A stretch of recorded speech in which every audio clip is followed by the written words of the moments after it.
오늘 우리에게 주시는 하나님 말씀은 빌립보서 3장 7절부터 9절까지 말씀입니다. 신약성경 322면 빌립보서 3장 7절부터 9절까지 말씀입니다. 이 계시의 말씀을 제가 받들어 읽어드릴 때 살아계신 주님의 음성을 들으실 수 있기를 바랍니다. 그러나 무엇이든지 내게 유익하던 것을 내가 그리스도를 위하여 다 해로 여길 뿐더러 또한 모든 것을 해로 여김은 내 주 그리스도 예수를 아는 지식이 가장 고상하기 때문이라. 내가 그를 위하여 모든 것을 잃어버리고 배설물로 여김은 그리스도를 얻고 그 안에서 발견되려 함이니 내가 가진 의는 율법에서 난 것이 아니요 오직 그리스도를 믿는 믿음으로 말미암은 것이니 곧 믿음으로 하나님께로부터 난 의라. 아멘. 한국 대학생 선교로 알려진 소위 CCC 전 총재이셨던 고 김중근 목사님께서는 이 대학생들 집회나 혹은 외부 집회 이렇게 항상 하실 때 보면 집회에서 말씀을 전하실 때 항상 시작 전에 하시던 것이 있습니다. 그걸 소위 백문일답이라고 표현을 합니다. 백문일답, 100가지 질문에 한 가지 답이다라고 하는 것입니다. 질문은 여러 가지인데 답은 하나, 오직 예수 그리스도라고 하는 답을 구하면서 질문하시는 일을 먼저 합니다. 모여있는 모든 분들과 100가지의 질문을 가지고 하나의 답을 찾는 작업을 합니다. 한번 해볼까요? 우리도 따라해 보세요. 예수 그리스도, 예수 그리스도. 제가 질문 드릴게요. 100가지까지는 안 갈 테니까 걱정하지 마시고 제가 묻는 질문에 여러분들이 예수 그리스도라고 답을 해주시면 됩니다. 우리의 소망이 누구십니까? 하나님의 아들은 누구십니까? 우리의 구원을 누가 이루어 주십니까? 우리의 삶의 길을 누가 열어주십니까? 참 진리는 누구십니까? 우리의 삶의 소망이 누구입니까? 우리 인생의 전부는 누구입니까? 우리 가정의 문제를 해결해 주실 분이 누구십니까? 남북 통일이 누구에 의해서 이루어집니까? 이 땅의 참 평화가 누구로 말미암아 임하게 됩니까? 맞습니다. 오직 주님 예수 그리스도만이 전부이십니다. 생각해보면 김중근 목사님이 하셨던 그것이 옳았다라고 하는 생각을 합니다. 모든 것의 답은 주님께 있습니다. 우리 인생 문제, 가정 문제, 경제 문제, 사회 문제 여러 가지 진단과 답이 나옵니다만 실상 이 모든 문제를 풀 수 있는 답은 한 가지, 우리 주 예수 그리스도뿐입니다. 안타깝게도 이 사실을 많은 사람들이 모릅니다. 아니면 잘못 알고 있든지 또 알아도 아는 것과 전혀 관계없는 삶을 사는 일도 있습니다. 이제 그러다 보면 나타나는 현상이 다른 답을 찾아요. 예수 그리스도 말고 어디에 다른 곳에 답이 있지 않을까 이런 생각을 합니다. 이제 그래서 제일 많이 찾는 답이 돈이에요. 돈만 있으면 된다. 돈 벌어야 된다. 돈을 벌기 위해서 이제 그 다음에 찾는 답이 공부만 하면 된다. 열심히 공부하자. 또 반대로 답을 찾는 사람 중에는 통치자가 바뀌면 된다. 통치자가 잘못해서 그런 것이다 라고 하면서 자꾸 바꿔야 된다고 생각을 합니다. 또 바꿔보니 안 되니까 제도를 바꾸자. 정치제도가 잘못됐다. 이제 그러면서 제도를 바꾸는 일도 있습니다. 그러나 그 어떤 것도 답이 될 수 없습니다. 오직 예수님만이 답입니다. 이 사실을 모르는 것도 문제지만 또 알아도 아는 대로 살지 않는 것이 문제인데요. 제가 그렇게 생각하는 이유가 있습니다. 예수님이 아니면 실은 우리가 우리 자신을 모릅니다. 철학자는 너 자신을 알라고 이야기를 해줬는데 주님이 없는 상태에서 우리가 우리를 바르게 본다라고 하는 건 정말 어렵습니다. 우리가 우리 스스로도 모르거니와 주님을 통해서 보지 아니하면 내가 굉장히 잘났거나 아니면 굉장히 못났거나 이제 왜곡된 모습으로 나를 볼 가능성이 크기 때문입니다. 인간의 실체를 모르게 되면 그 다음에 이제 나타나는 현상이 뭐냐면 삶의 방향도 모르고 목적도 몰라요. 이제 그러니까 헤매는 거예요.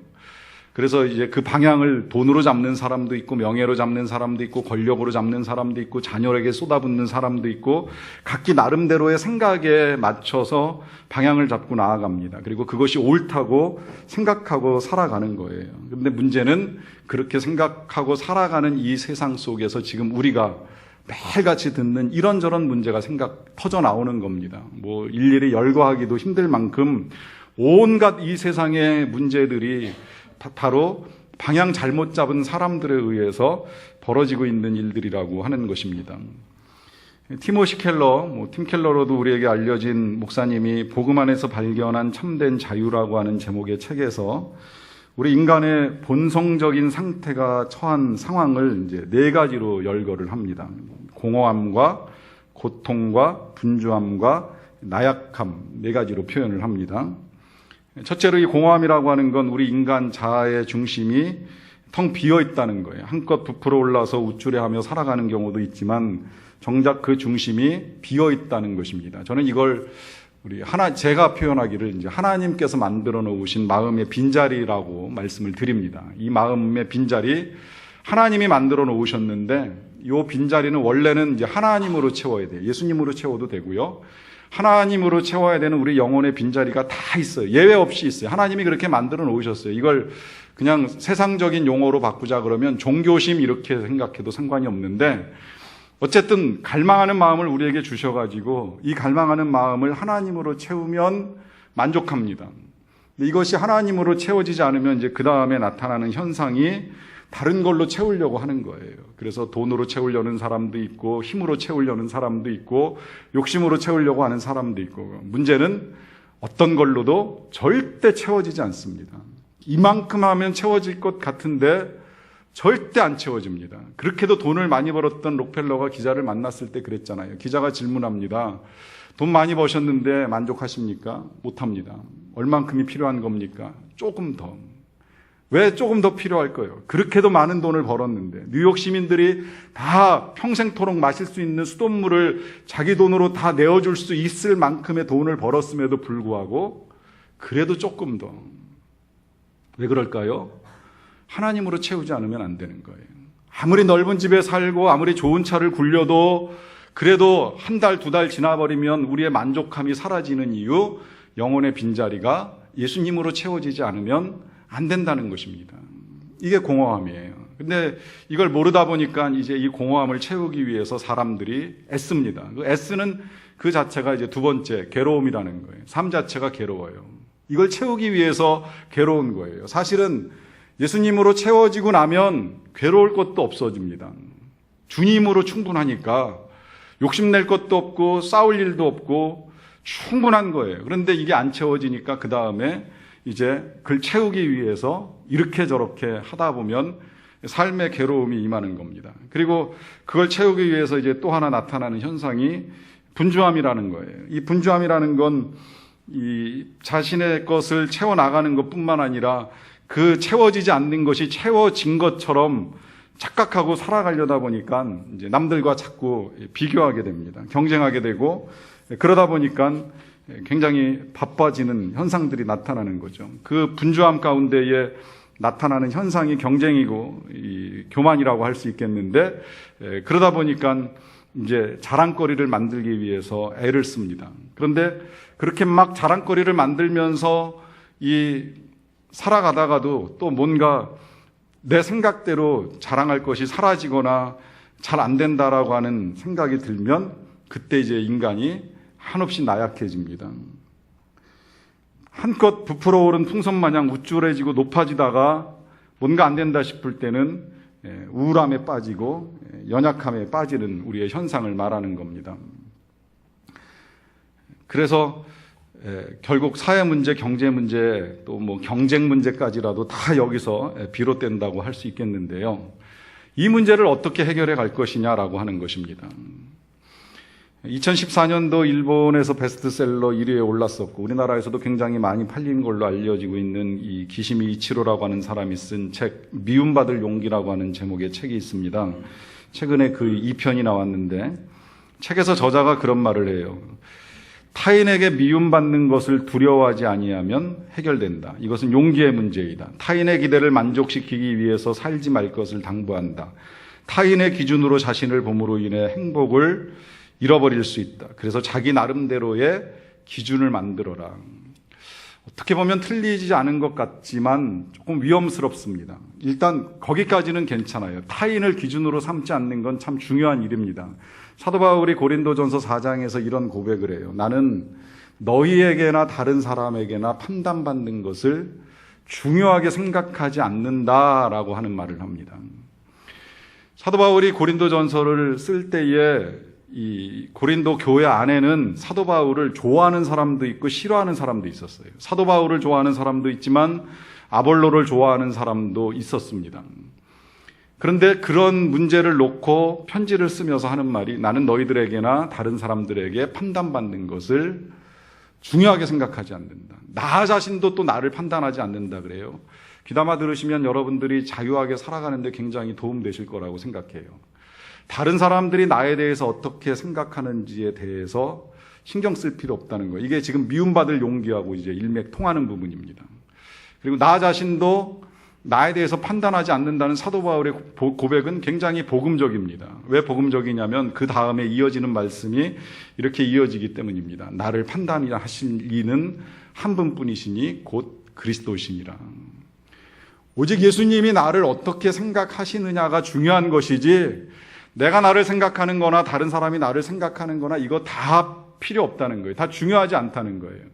미움받을 용기가 조금 아쉬운 건 남들이 나에 대한 생각을 버리는 것까지는 굉장히 좋았어요. 날 미워하던 사랑하던 그걸 버리는 용기가 필요하다는 것까지는 괜찮아요. 그런데 그것만 버려서는 안 됩니다. 그거 버리면 기준이 내가 돼요. 근데 내가 기준이 되면 또 내가 나를 보면서 좀 잘한다 싶을 때는 교만해지고 못한다 싶을 때는 또 열등감에 빠져가지고 우울해지니까 이게 안 된다는 겁니다. 우리 자신을 바라보는 기준은 오직 한 분 하나님 뿐이셔야만 한다는 거예요. 그래서 팀켈러 목사님이 아까 그 책에서 다른 관점을 제시해 주는 거예요.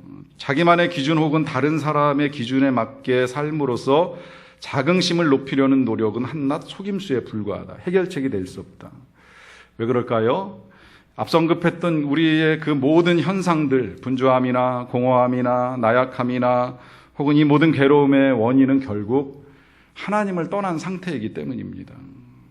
하나님을 떠나면 그럴 수밖에 없다는 거예요. 하나님을 중심에 모시지 아니하면 누구라도 그렇게 살아갈 수밖에 없다는 거예요. 이 말은 교회 안에 있어도 똑같이 해당되는 말입니다. 교회를 다니지만 하나님을 떠나 있거나 하나님이 정말 중심에 자리 잡지 못하시면 똑같은 현상이 일어납니다. 그래서 이런 문제를 해결할 수 있는 답이 누구세요?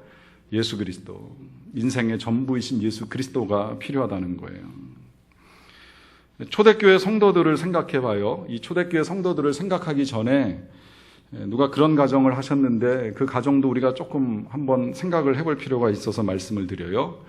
처음 교회를 만들었던 예수님의 제자들이나 그 교회 구성원들, 1세기 초대교회의 성도들이 오늘날 우리가 지금 예배를 드리는 이 교회 안에 찾아오신다면 두 가지를 보고 굉장히 놀라실 것이라는 가정을 하신 거예요. 첫 번째로 놀라시는 건 이제 교회가 가지고 있는 자원들을 보고 놀라시는 겁니다. 이제 이런 이보다도 훨씬 크고 넓은 예배당들 많죠. 이렇게 넓은 예배당에 이렇게 깨끗한 시설 가지고 더군다나 이제 이런 강대상, 이런 음향 시설에 그래서 맨 끝에 앉으신 분들까지 다 쉽게 들을 수 있는 이 음향 장치를 가지고 예배를 드리고 또 교회 안에 카페도 있어서 예배가 끝나고 나면 모여서 교제할 수도 있고 또 예수님을 알려주기 위해서 수없이 많은 책들이 있고 또 수없이 많은 방송 유튜브만 열면 진짜 어느 곳에서나 어느 분의 목사님 어떤 목사님의 설교라도 얼마든지 취해서 들을 수 있는 이 자원들 거기다가 예수님을 알려주기 위해서 쓰여진 책들뿐만이 아니라 성경책이라고 하면 이제는 과거에는 한 집에 한 권씩은 있지 않느냐 했었는데 지금은 한 사람의 손에 전화기를 통해서 수십 권의 성경책이라도 다운받을 수 있는 그런 시대를 살아가고 있는 이 시대를 보면 얼마나 놀라겠느냐는 거예요. 초대교회 예배당 없었습니다. 처음엔 집에서 모였고 그것도 핍박받으면서부터는 집에서 모일 수도 없어가지고 땅 파고 땅 속에 들어갑니다. 땅 속에 들어갔다고 해서 벽을 제대로 발랐겠어요? 그냥 흙 속에서 예배를 드리는 거예요. 성경책 단 한 권도 없습니다. 교회 100명 모여도 한 권의 성경책이 없습니다. 그냥 사도 한 사람이 전해주는 말씀이 전부이고 듣는 말씀이 전부예요. 글자를 읽을 수 있는 건 없었어요. 조금 있다면 그 땅 속에 파놓은 굴 벽에 그려놓은 벽화, 그 벽화조차도 무슨 물감이 충분했겠습니까? 어렵게 구한 물감으로 보일 듯 말 듯 칠해진 그림이 다고 그 그림 보면서 예수님이 이렇게 하셨대, 예수님이 이렇게 사셨대 하고 전해주는 게 전부예요. 어떤 방법으로 예수님을 알 수 있었는지 정말 그 사람들이 오늘날 우리 교회에 와서 보면 굉장히 놀랄 일이지요. 이와 같은 조명에, 이와 같은 음향에, 이와 같은 시설을 가지고 예배를 드린다는 거 기가 막힌 일입니다. 그런데 또 하나 놀랄 것이 있다라고 말씀하시는 것이 뭐냐면 이렇게 많고 좋은 자원들을 가지고 절대 예수 안 믿고 살아가는 그리스도인들이 너무나도 많다는 겁니다. 교회를 다니는 것 같지만 실상은 예수님과 함께 살아가는 사람은 많은 것처럼 보이지 않는다는 거예요. 이렇게 그분들이 생각하실 거라고 여기는 이유는 뭐냐면 그분들이 살아가던 삶의 방식과 오늘 이 시대에 살아가는 우리의 삶의 방식이 너무 다르다는 겁니다. 그분들은 진짜 예수님밖에 없었어요. 예수님밖에 몰랐어요. 예수가 전부였어요. 그 예수님 때문에 감옥 가는 일도 있고 땅속에서 예배를 드리는 일도 있고 그러다가 붙잡혀서 죽는 일도 있는데 그것 때문에 너무 괴롭다, 힘들다, 슬프다 이런 고백을 한 사람은 없습니다. 그렇게 살든 그렇게 죽든 예수 때문에 행복하고 예수 때문에 감사하고 살아갔습니다. 그런데 우리는 너무 좋은 인프라를 가지고 좋은 여건 속에서 예배를 드리지만 예수님이 계시거나 아니 계시거나 사는 건 괴롭고 사는 건 힘들다면 그런 우리를 보면서 진짜 믿음이 있는가 없는가, 진짜 예수를 믿는 건가 아닌 건가 의문을 제기하고 놀라실 수밖에 없다라고 하는 거죠. 그들이 그렇게 살아갈 수 있었던 이유, 그 열악한 환경 속에서 죽거나 살거나 두려워하지 않고 살아갈 수 있었던 이유, 그렇게 살다 보니까 많이 가지려고도 하지 않고 조금 가졌으면 이걸 누구하고 나눠야 되나 기도하면서 주님 뜻에 따라 나누기도 하고 또 주님 뜻에 따라 예수님을 전할 사람을 선교사로 파송하기도 하는 이 일들을 감당할 수 있었던 이유 역시 주님 때문입니다. 그런데 이제 그들은 처음부터 그럼 그렇게 정말 예수님을 잘 믿고 따랐는가라고 하는 생각을 해보게 되면 이제 이것이 우리가 그래도 그나마 조금 위안이 될 수 있다고 생각이 되는데요. 사실 생각해보면 이 초대교회 제자들이나 성도들도 예수님을 처음부터 잘 따라갔던 건 아니에요. 예수님을 제대로 볼 수 없었을 때에는 그들도 우리하고 크게 다르지 않았습니다. 그들이 처음에 예수님을 따라다닌 이유는 이 세상에서 잘 살아보고 싶은 나름대로의 욕구가 있었어요.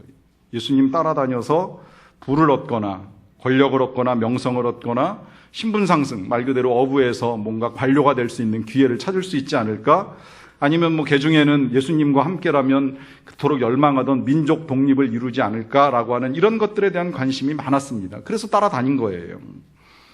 그렇게 따라다니다가 제일 먼저 이거 아닌데 가장 머리 좋게 판단한 사람이 가룟 유다입니다. 예수님 따라다니면 자기가 소원하던 민족의 독립을 이룰 거라고 생각했는데 예수님 하시는 말씀이나 행동 보니까 영 아니거든요. 굉장히 머리가 좋고 판단 잘한 거예요. 그러니까 이제 더 이상 따라다닐 필요가 없겠구나 생각하고 예수님 버리고 팔아버리고 딴 길로 갑니다.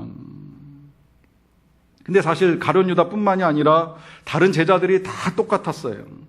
예수님과 함께 잘 살아보고픈 마음이 있었어요. 처음에 예수님 만났을 때에는 뭔가 대단한 것이 있겠구나라고 하는 생각을 가지고 그 대단한 것이 자신들의 생각과 맞을 거라고 하는 기대를 가지고 집도 버리고 배도 버리고 가족 버리고 열심히 따라갑니다. 그런데 끝까지 따라가 보니까 예수님께서 곧 죽으실 것 같은 상황에 놓이고 힘없이 붙잡히시는 걸 보니까 이건 아니라고 생각하는 거예요.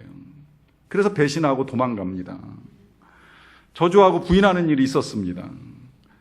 그런 제자들이 어떻게 이 예수님 때문에 감옥 가고 땅속에서 살고 죽임을 당해도 끝까지 그렇게 살고 그렇게 사는 걸 기뻐하는가?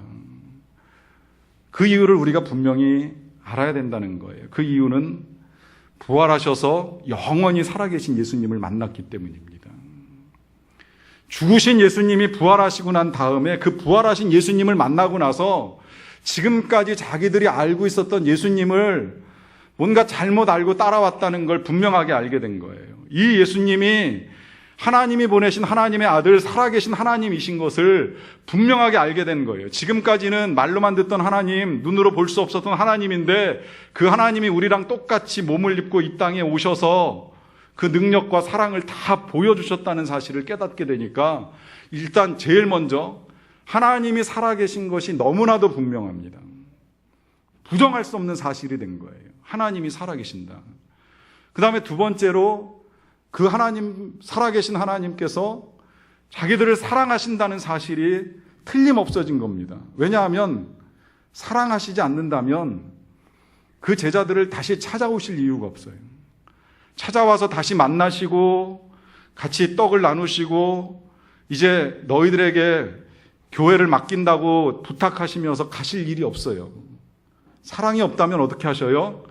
너희들이 날 배신하고 떠나갔으니까 그 권세와 능력으로 심판하시겠죠. 그런데 예수님은 절대 그렇게 하지 않으셨어요. 도망갔던 베드로 찾아오셨어요. 부인하고 떠나갔던 제자들을 다시 모으셨어요. 그리고 권세를 주셨어요. 하늘과 땅의 모든 권세를 위임하시고 가서 아버지와 아들과 성령의 이름으로 세례를 주고 주 예수 그리스도를 전하라고 하는 부탁을 하시고 가셨어요. 사실 몸은 가셨지만 그 예수님이 영으로 다시 임하셨기 때문에 제자들이 성령을 통해서 확실하게 알고 가는 겁니다. 기본적으로 두 가지, 그 이상의 것들이 너무나도 많은데 두 가지, 우리가 잊지 말아야 될 두 가지. 하나님이 살아계시고 그 하나님이 사랑하신다는 사실, 이 사랑이 변함없다는 사실, 부인하고 떠나고 욕하고 저주하고 배신하고 사라져도 끝까지 찾아오셔서 포기하지 아니하시는 그 사랑의 하나님이시라고 하는 사실을 알려주신 거예요. 이 사실을 알고 나니까 그때 제자들의 삶이 변하는 겁니다. 견딜 수가 없는 거예요. 이 사랑에 감격하고 감동해서 이렇게는 살 수 없다. 어떻게 이 귀한 하나님, 이 귀한 예수님을 나만 알겠는가? 다른 사람들도 알아야지. 주님이 나를 사랑하셨다면 나도 사랑해야지. 그 사랑의 방법은 전하는 것밖에 없으니까 전하기 위해서 가는 겁니다. 전하기 위해서 달려나가는 거예요. 인생의 방향을 잡은 거예요. 인생의 목적을 잡은 거예요. 사명이 뭔지를 깨달은 거예요. 그 사명이 다른 어떤 것이 아니라 나에게 주신 그 사랑을 전하는 것이다라고 하는 것이 분명해지니까 그것을 목표로 잡고 평생을 살아가는 겁니다. 오늘 저하고 여러분들이 읽었던 본문은 그렇게 살아간 한 사람의 고백입니다. 이 사람도 똑같았어요. 사도 바울 아시겠지만 예수님 만나기 전에는 자기가 알고 있는 게 최고라고 생각했어요. 어느 정도 최고라고 생각하냐면 내가 알고 있는 것과 다른 생각을 하는 사람은 잘못됐다. 특히 유대교가 옳다, 유대교가 진리다 이런 착각에 사로잡혀가지고 오랫동안 살다 보니까 갑자기 나타난 기독교, 이건 이단이다. 이건 독소 같은 존재다. 이걸 믿는 건 뭔가 잘못됐다. 이 독이 더 커지기 전에 제거해야 된다. 이런 나름의 생각을 가지고 기독교인들을 찾으면 죽이는데 가장 앞장섰던 사람입니다. 앞장서서 찾아다니고 어디든지 가다가 길에서 살아계신 주님의 음성을 듣는 거예요. 사울아 사울아 네가 어찌하여 나를 핍박하느냐. 그 음성 들으면서 깨닫게 됩니다. 아, 진짜 예수님이 살아계시는구나. 지금도 살아계시는구나. 부활했네, 승천했네, 소문으로만 듣던 그 예수님이 분명하게 살아계시는구나. 근데 더 놀라운 건 그 살아계신 신 예수님이 자기가 그런 일을 하고 다녔음에도 불구하고 죽이려고 하시는 것이 아니라 부르셔서 그 일에 쓰시겠다고 하니까 여기에 바울이 감격을 하는 겁니다. 이 사실을 깨닫게 되면서 놀라는 거예요. 그래서 예수님을 전하는 것입니다. 7절에서 이렇게 고백합니다. 그러나 무엇이든지 내게 유익하던 것을 내가 그리스도를 위하여 다 해로 여긴다. 여기서 이 바울이 고백하는 유익하던 것들은 우리가 세상에서 귀하게 여기는 것이라고 말해도 틀리진 않을 것 같아요. 그는 이 본문 앞에 보면 자기가 가지고 있는 혈통, 가문, 학벌, 열심, 열정 이런 것들 다 열거하면서 이 모든 것들, 자기에게 굉장히 유익하다고 생각했던 것들을 다 해로 여긴다 그래요. 해로 여긴다. 그리고 그 이유에 대해서 말하기를 내 주 그리스도를 아는 지식이 가장 고상하기 때문이라 그래요. 고상하다는 말은 귀하다는 말이잖아요. 중요하다는 말이에요. 이것보다 더 귀한 것이 없기 때문에. 그 귀한 것이 뭐냐면 그리스도를 아는 지식. 근데 여기서 그리스도를 아는 지식을 우리가 알고 있는 일반적인 그 지성적 지식을 가지고 말씀하시면 안 됩니다. 이 히브리 사람들의 안다는 개념은 경험한다는 거예요. 관계에서 아는 걸 말합니다. 부부들이 서로를 깊이 알아가는 것처럼 경험을 통해서 알아가는 것을 말하는데, 내 주 그리스도를 아는 지식이 고상하다는 건 주님을 경험하는 것이 너무나도 귀하다 보니까 이 경험을 위하여서는 다른 어떤 것도 나에게 해가 될 수 있다라고 생각하고 버려요. 배설물처럼 버리는 겁니다. 그리고 목표는 오직 그리스도를 얻고 그리스도 안에서 발견되고 싶어 한다, 이렇게 고백을 하고 있습니다. 이걸 저는 이렇게 정리해 드립니다. 세상 좋은 거 많아 보이고 그 좋은 거 다 얻어도 그리스도 모르면, 예수님 모르면 헛된 인생입니다. 그러나 세상에서 남들 가진 거 좀 못 가지고 남들 있는 거 좀 없고 그러다 할지라도 예수님만 알면 참된 인생입니다. 이것이 그리스도 안에서 나를 발견하고 그리스도 안에서 나를 알고 살아가는 인생이 되는 것입니다. 이 사실을 알게 되니까 삶의 방향을 바꿔서 예수님을 전하기 위해서 이 사도 바울이 달려가는 거예요. 평생을 걸었어요. 그렇게 평생 걸고 열방으로 다니다가 길 막히고 할 수 없을 때 하는 일이 있는데, 그것이 편지를 쓰는 겁니다. 그 편지가 오늘 저와 여러분들에게 전달돼서 지금 우리가 읽어나가고 있는데요. 제가 이 빌립보서 보면서 다시 보니까 참 기가 막힌다는 생각이 들었어요. 여기 지금 우리가 7절부터 9절까지를 읽었는데 그 짧은 구절들 속에서도 그리스도라고 하는 표현이 계속 나와요. 그리스도를 위하여 해로 여긴다. 그리스도를, 예수를 아는 지식이 가장 고상하다. 그리스도를 위하여 모든 것을 잃어버린다. 그리스도를 얻기 위하여 배설물로 여긴다. 또 그리스도를 믿는 믿음으로 말미암아 의가 있고 이 의는 하나님께로부터 난 것이다. 처음부터 끝까지 예수님 얘기밖에 없어요. 편지 전체가 나 지금 감옥에 있어서 너무 힘들어. 나 이 감옥 안에서 몇 날 며칠 먹지를 못해서 괴로워. 이런 고백은 없어요. 그리스도 때문에 내가 있고 그리스도 때문에 내가 살고 그리스도 때문에 내가 지금 이 일을 하고 있다라고 하는 예수님이 전부입니다. 그리고 그리스도 때문에 우리가 어떻게 살아야 되는지를 알려주는데 그 방향, 방법이 하나도 틀린 게 없어요. 그래서 혹시 진짜 사는 게 힘들고 괴롭다면 바울의 편지를 읽으세요. 이 빌립보서 하나 4장밖에 안 되니까 요거 한 10분이면 읽는데 이것만 읽으셔도 충분하고, 시간 좀 더 되신다고 생각하시면 뭐 그냥 바울 편지 고린도전서로부터 시작해서 디모데 전후서 디도서까지 다 읽으셔도 상관없어요. 한두 시간이면 됩니다. 정말 맘먹고 읽으면 그렇게 읽을 수 있는데, 읽어보세요. 이 안에서 그리스도가 그에게 미친 영향을 보시고 그 영향이 나에게 미칠 때 내 삶이 바뀔 수 있다라고 하는 소망을 가지고 읽어나가 보세요. 그러면 진짜 우리의 삶에 필요한 것이 무엇인지 분명해집니다. 우리의 문제를 해결할 그 길이 어디에 있는지가 확실하게 열리게 됩니다. 우리의 공허함, 우리의 괴로움, 우리의 분주함, 우리의 연약함의 문제가 주님께 나아가지 아니하면 절대 해결할 수 없다는 사실을 깨닫게 되고 다시 우리가 주님을 붙들 수 있는 삶이 됩니다. 이게 생각보다 쉽지는 않아요. 어쩌다 하루 정말 예배를 잘 드리고 돌아간 날 주님과 함께 살 수 있을 것 같은 용기가 생길 때가 있습니다.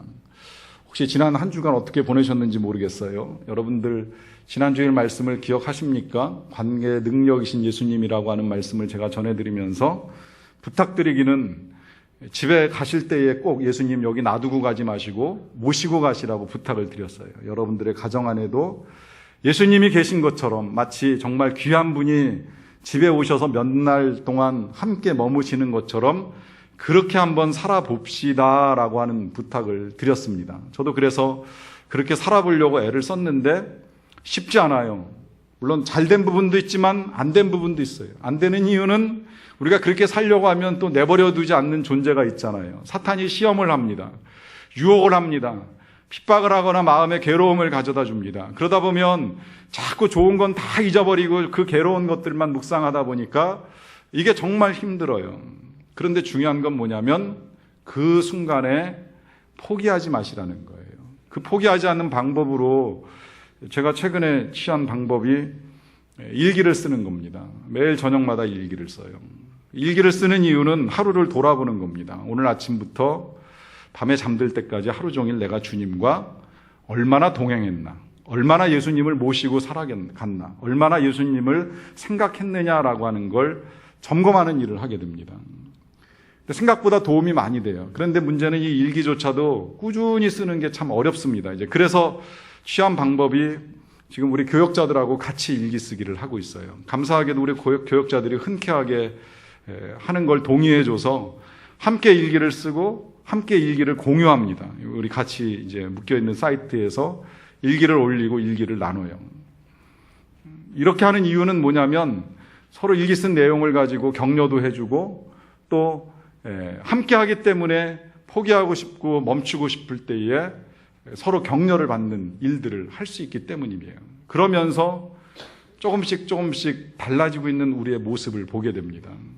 여러분 쓰세요. 이건 제가 정말 권고해드리고 싶은 건데 우리 지난 6개월 동안 훈련받고 오셨던 그 전도사님도 훈련 중에 배웠던 것 중에 지금까지 이어나오면서 가장 귀하게 여기는 게 기도를 필기한다는 거예요. 기도를 타이프로 친다는 거예요. 이게 중요한 건 뭐냐면 그저 그냥 나 혼자 말로 할 때하고 쓰고 적고 내용을 남길 때에 주님과의 동행함의 기쁨과 감격이 훨씬 달라지기 때문입니다. 그래서 권고해 드리는 거예요.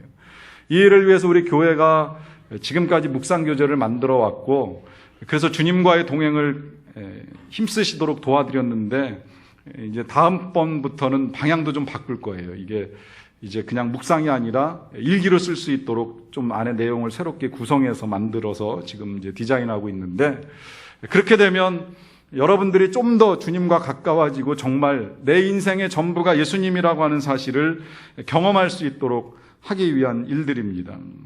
이런 일들을 통해서 주님을 여러분들의 마음의 그 빈자리에 주인으로 모시십시오. 놀라운 은혜를 경험하게 될 것입니다. 그래서 승리하며 살아갈 수 있는 삶이 되기를 간절히 축원합니다. 같이 기도하시겠습니다.